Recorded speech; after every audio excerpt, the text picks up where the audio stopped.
نماز تراویح سرے سے کوئی نماز ہی نہیں ہے ہی نہیں. دیکھیں یہ غامدی صاحب نے بات کی ہے کہ تراویح تو اسلام میں ہے ہی نہیں ہے, تو حضرت عمر نے شروع کی ہے.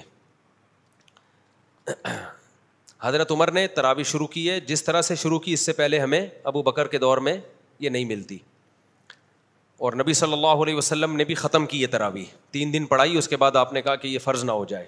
حضرت عمر نے شروع کی. ہم کہتے ہیں آپ نبی کے عمل کو دلیل بنا رہے ہیں کہ نبی سے ثابت نہیں ہے, بلکہ نبی سے چھوڑنا ثابت ہے نا آپ صلی اللہ علیہ وسلم سے. تو نبی کے عمل کو اگر آپ دلیل بنا رہے ہو تو نبی کے قول کو کیوں دلیل نہیں بنا رہے؟ علیکم بسنتی و سنت الخلفاء الراشدین المہدیین, میری اور خلفاء راشدین کی سنت کو فالو کرو. تو یہ ہم عمر کو فالو کر رہے ہیں کس کے کہنے سے؟ نبی کے کہنے سے. ممکن ہے کچھ اسکالرز یہاں کے کہیں کہ اچھا حضرت عمر کا تو فلاں فیصلہ ہے, وہ فلاں فقیہ نے نہیں مانا, فلاں صحابی نے نہیں مانا, تو آپ ہر بات تو عمر کی ویسے بھی نہیں مانتے. کچھ مسائل ہوں گے نکالے جا سکتے ہیں.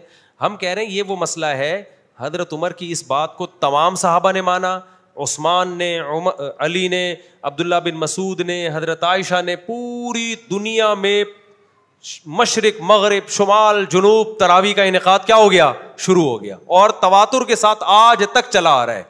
حتیٰ کہ حرمین میں پچھلے سال 10 رکعتیں ہوئی ہیں, اس سے پہلے 1400 سال میں کوئی نہیں دکھا سکتا 20 رکعت سے 1 رکعت کم ہوئی ہو. اب یا تو حضرت عمر نے کوئی نئی چیز گڑھی ہے, غلطی ہوئی ہے ان سے, غلطی ہوئی ہوتی صحابہ اسی وقت آپ کو ٹوک دیتے, نہیں ٹوکا.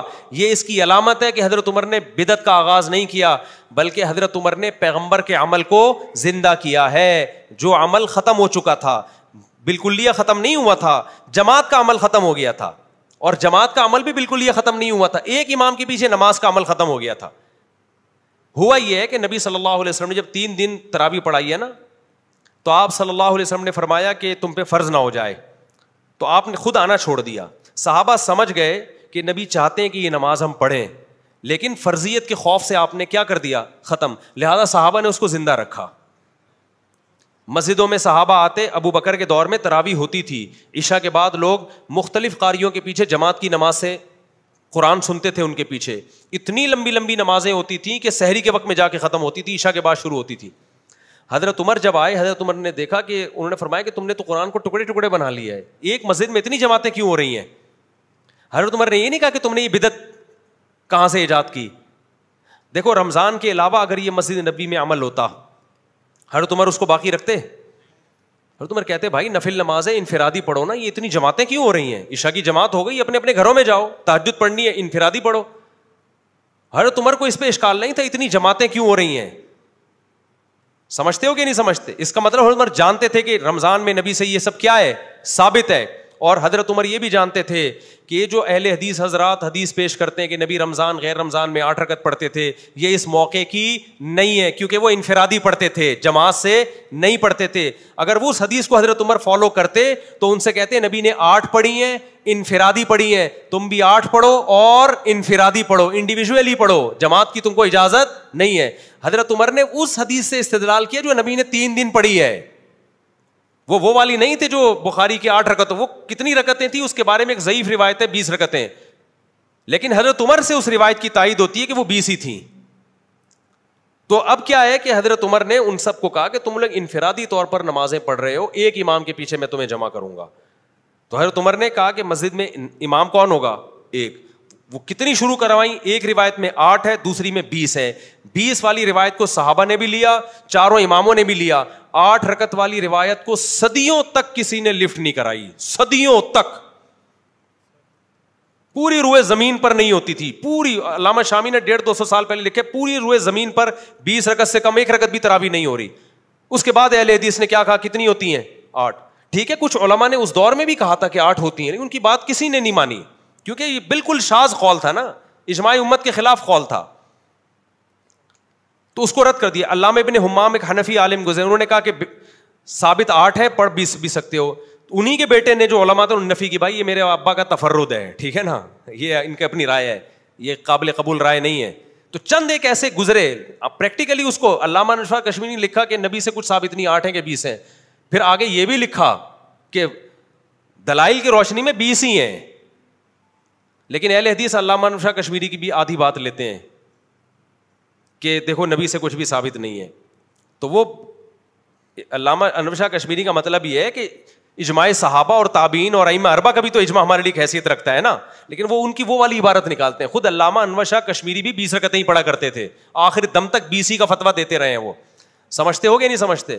تو اب جا کے اس کو, تو غامدی صاحب کو ہم یہ کہیں گے کہ بھائی حدیث میں آتا ہے میری اور خلفائے راشدین کی سنت کو لازم پکڑو. تو اگر حضرت عمر شروع نہ کراتے, ہم نہ کرتے, ہم کہتے وہ جو حدیث ہے نا نبی نے جو 3 دن بعد چھوڑ دی تھی, وہ چھوڑی اس لیے تھی تاکہ امت نہ پڑھے, لیکن صحابہ نے پڑھی, پھر حضرت عمر نے کی اور کسی صحابی نے اعتراض نہیں کیا, تو اس کا مطلب ہمیں حدیث سمجھنے میں غلطی ہو رہی ہے. حدیث کا اصل مطلب یہ تھا, صحابہ کے عمل کو سامنے رکھ کے پتہ چلتا ہے کہ بھائی فرض نہ ہو جائے, مطلب سنت تو رہے, فرض نہ ہو جائے. تو صحابہ نے اس کی سنیت کو کیا رکھا, باقی رکھا. حضرت عمر نے کہا کہ نبی کے دور میں تو ایک امام کے پیچھے پڑھی ہم نے, تو مسجد نبی میں بھی ایک ہی امام کے پیچھے ہم پڑھیں گے, الگ الگ مختلف ٹکڑوں میں امامت نہیں کی جائے گی. ایک مسجد میں ایک امام ہوگا. اس وقت سے لے کے مسجد نبوی میں پچھلے سال سے پچھلے سال تک ایک امام کے پیچھے 20 ہی پڑھی آ رہی ہیں, جب سے حضرت عمر نے شروع کرائی ہیں. ایک رمضان بھی ایسا نہیں آیا کہ 20 سے کم ہوئی ہو. اب جا کے حکومت سعودیہ نے اس کو چینج کر دیا, اور اب 20 کے بجائے کتنی ہو رہی ہیں, 10 سال. تو اب اہل حدیث حوالہ دیتے ہیں, دیکھو حرم والوں کو قرآن و سنت کو فالو کر رہے ہیں. ہم کہتے ہیں بھائی 1400 سال کا حرم وہ ہمارے لیے ایکسیپٹیبل ہے, آج کے حرم میں غلطی ہو سکتی ہے, یا تو 1400 سال کو غلط بولو یا آج کو غلط بولو. سمجھتا نہیں ہے نا بات کو, جب نہیں پڑھے گا رات کو تو نہیں سمجھے گا بات کو. تو غامدی صاحب تو تراویح کی شریح سے منکر ہیں. تو غامدی صاحب کے تو بہت سارے ان کے تو اور بڑی چیزیں مارکیٹ میں لائے ہوئے. تو یہ تو رمضان کی رونق ہے یار, تراویح رمضان کی رونق, اور یہ رمضان کے ساتھ خاص ہے. تہجد تو رمضان ہو غیر رمضان سب میں ہے. تبھی عید کا چاند نظر آتے ہی کوئی بندہ آئے دوبارہ تہجد پڑھنے کے لیے جماعت کے ساتھ, فوراً نکال دیں گے. اگر وہ دلیل بخاری میں آتا ہے نبی نے تہجد جماعت سے پڑھی ہے, فوراً کیا کہیں بھائی گھر میں پڑھیے 2-4 افراد کے ساتھ, یہ 8-10 افراد نہیں ہیں آپ نے, نکلو پتلی گلی سے. تراویح گئی تو یہ تہجد نہیں ہے, یہ وہ نماز ہے جو رمضان کے ساتھ کیا ہے, خاص ہے, اس لیے اس کو نام الگ دیا ہے. اور میں نے علماء دیوبند نے یا بریلویوں نے نہیں دیا, یا حنفیوں شافیوں نے, اسلاف نے نام دیا اس کو. یہ نام نبی کے دور میں نہیں تھا, نماز تھی الگ سے اسپیسیفک, جس کو حضرت عمر نے ایک منظم شکل دی. بعض لوگ یہ بھی کہتے ہیں کہ حضرت عمر خود تو نہیں پڑھتے تھے تراویح مسجد میں. حدیث میں آتا ہے حضرت عمر مسجد میں نکلے اور بڑی خوشی کا اظہار کیا, فرمایا واللتی تنامون عنہا افضل مما تقومون, بس دیکھا چلے گئے, اور فرمایا کہ جس نماز سے تم غافل ہو وہ اس سے افضل ہے جسے تم پڑھ رہے ہو. تو ہم کہتے ہیں کہ حضرت عمر خود حافظ قرآن تھے. یہ بھی اجماع ہے کہ جو حافظ قرآن خود قرآن دہرا سکتا ہے اس کے لیے افضل یہی ہے کہ وہ حافظ کے پیچھے پڑھنے کے بجائے اپنی الگ سے نماز پڑھے. اسی پہ حضرت عمر تو حافظ تھے, ان کے لیے تو افضل یہ تھا کہ اپنے گھر میں الگ پڑھیں وہ, یا الگ جماعت کرائیں اپنے گھر میں. تو ہم تو غیر حافظوں کو کہہ رہے ہیں کہ مسجد میں تمہیں حافظ نہیں ہو تو حافظوں کے پیچھے پڑھ لو. آپ نے حافظوں کو بھی غائب کر دیا اور بالکل ہی آپ نے انکار ہی کر دیا اس کا. دوسری بات یہ کہ اسی حدیث سے پتہ چلتا ہے کہ تہجد الگ ہے, تراویح الگ ہے. تبھی حضرت عمر نے کیا فرمایا, واللتی تنامون عنہا افضل مما تقومون, جس نماز سے تم غافل ہو, جو نماز تم پڑھ رہے ہو تو جس سے تم غافل ہو وہ اس سے بھی زیادہ افضل ہے. کیا مطلب تہجد اس سے بھی زیادہ افضل ہے. تو اس کا مطلب حضرت عمر تہجد کو تراویح سے کیا کر رہے ہیں, بولو نا, الگ کر رہے ہیں, اور یہ کہتے ہیں کہ تہجد تراویح ایک ہی ہے. تو اس حدیث سے تو پتہ چل رہا ہے کہ تہجد الگ ہے, تراویح الگ. اب یہاں ایک سوال پیدا ہوتا ہے, اتنا تو پتہ چل گیا کہ تہجد افضل ہے, تراویح کیا ہے, بولو کم افضل ہے. تو خوب سمجھ لیں, بعض دفعہ ایک چیز کم افضل ہوتی ہے لیکن اس کی تاکید زیادہ ہوتی ہے, بعض دفعہ ایک چیز افضل ہوتی ہے لیکن اس کی تاکید کیا ہوتی ہے, کم ہوتی ہے. جیسے آپ فجر کی 2 سنتیں پڑھتے ہیں, فجر سے پہلے 2 سنتیں, تاکید اس کی زیادہ ہے, ثواب تہجد کا زیادہ ہے.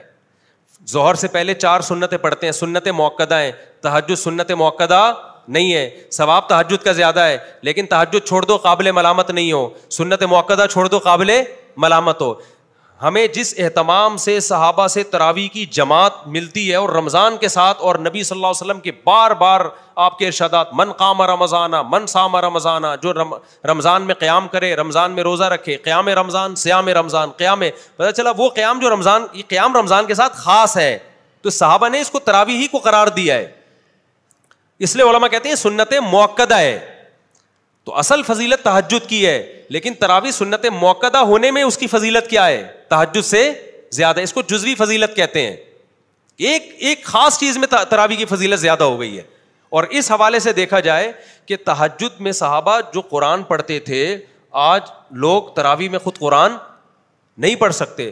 قرآن کے سننے اور خاتمے کے اعتبار سے بھی, قرآن کے ختم قرآن کے اعتبار سے بھی تراویح کی فضیلت تہجد سے کیا ہے, زیادہ ہے. کیونکہ اکثر لوگ حافظ نہیں ہیں, وہ تہجد میں قرآن تھوڑی ختم کر پاتے ہیں, سمجھتا نہیں ہے نا.